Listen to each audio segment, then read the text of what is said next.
ડેડિયાપાડાના ધારાસભ્ય ચૈતર વસાવાની મુશ્કેલીની અંદર સતત વધારો થઈ રહ્યો છે। પંચની બેઠકની અંદર જે આખો મામલો ગરમાયો હતો ત્યારબાદ ધારાસભ્ય ચૈતર વસાવાની ધરપકડ થઈ અને તેમને વડોદરાની સેન્ટ્રલ જેલ ખાતે મોકલવામાં આવ્યા હતા।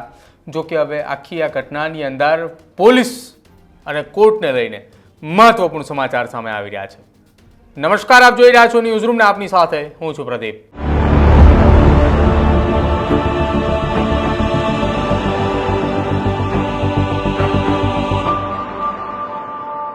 દક્ષિણ ગુજરાતની અંદર ધારાસભ્ય ચૈતર વસાવાએ છેલ્લા કેટલાક સમયથી આક્રમકતા સાથે લડાઈ લડતા આવ્યા છે। જો કે હવે ચૈતર વસાવા એ ડેડિયાપાડાની અંદર જ એટીવીટીની એક બેઠક હતી અને બેઠકની અંદર મામલો ગરમાયો। ચૈતર વસાવાની સામે એવા આક્ષેપો લાગ્યા કે તેમને કાચનો એક છૂટો ગ્લાસ એ ભારતીય જનતા પાર્ટીના નેતાની ઉપર માર્યો અને નેતા એ ત્યાંથી ખસી જતા કોઈ અધિકારીને એ ગ્લાસ વાગ્યો।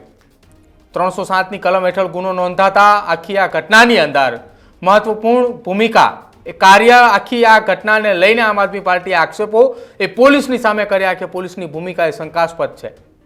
જો કે હવે આખી આ ઘટનાની અંદર ધારાસભ્ય ચૈતર વસાવાની ધરપકડ બાદ સૌથી પહેલા તેમને ડેડિયાપાડાથી રાજપીપળા લઈ જવામાં આવ્યા। રાજપીપળા તેમને રાખવામાં આવ્યા અને ત્યારબાદ રાજપીપળાની કોર્ટની અંદર તેમને હાજર કરવામાં આવ્યા હતા।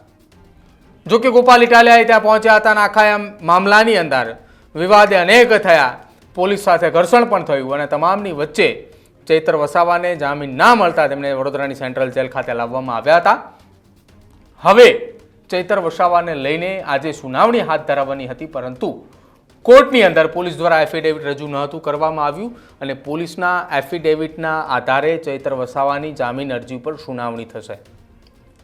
પોલીસે કઈ પ્રકારનું એફિડેવિટ રજૂ કરે છે, શું ઘટના હતી અને ઘટનાને લઈને પોલીસનો એ પ્રાથમિક રિપોર્ટ એ શું આપવામાં આવે છે કે જેના આધારે કોર્ટે નક્કી કરશે કે ધારાસભ્ય ચૈતર વસાવાને જામીન આપવા કે કેમ।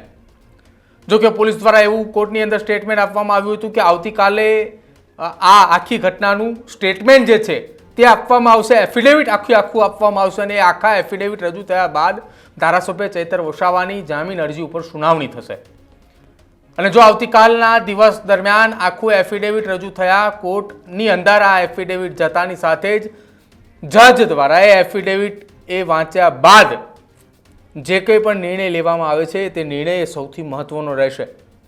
જો એફિડેવિટની અંદર પોલીસ દ્વારા તમામે પુરાવાને સાથે રાખીને એફિડેવિટ કર્યું હશે અને યોગ્ય ઘટનાને સંદર્ભી આ આખી ઘટનાને લઈને પુરાવાની અંદર ટાંક્યું હશે તો કદાચ કોર્ટ આ મેટરની અંદરથી ગંભીરતાની સાથે નિર્ણય લે તો કદાચ નવાય નહીં, કેમ કે સામે પક્ષે ડેડિયાપાડાના ધારાસભ્ય ચૈતર વસાવા છે, એક ચૂંટાયેલા પ્રતિનિધિ છે અને ચૂંટાયેલા પ્રતિનિધિની સામે એક કેસ ચાલી રહ્યો છે, જે કેસની અંદર મહત્વપૂર્ણ એ એફિડેવિટ અને સાથે જ કોર્ટની અંદર જજ દ્વારા એ આખી સુનાવણી પૂર્ણ થયા બાદ બંને પક્ષે દલીલો સાંભળ્યા બાદ જામીનની વાત એ જજ નિર્ણય લેશે।